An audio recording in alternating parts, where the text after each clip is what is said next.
जम्मू काश्मीर पहलगाम रे आतंकवादी आक्रमण पर पूरा देश में पाकिस्तान विरोध में निआं जलुचे। आक्रमण में 26 जन पर्यटक प्राण हराइछथि। एबे ही आक्रमण सबुठारु डराइला भली वीडियो सामना आछि। एही वीडियो रे जड़े पर्यटक जीप लाइन मजा नेउथबा देखिबाकु मिलितला।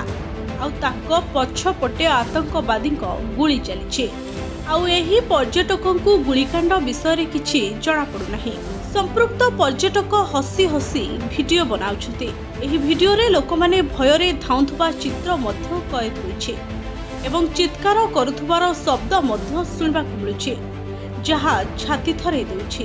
तळे कोन चलीछि ताहा पर्यटकंकु जଣା पडु नाही। से तांकर मजा नबारे व्यस्त अछते। भिडियोटी को देखिले जଣା पडुछि आतंकवादी माने गुली रे जड़े पर्यटक टळी पड़िछि। एही वीडियो 22 एप्रिल एही समय रे आतंकवादी माने पर्यटकक ऊपर आखि बुझा गुलीमाड़ करिसंते।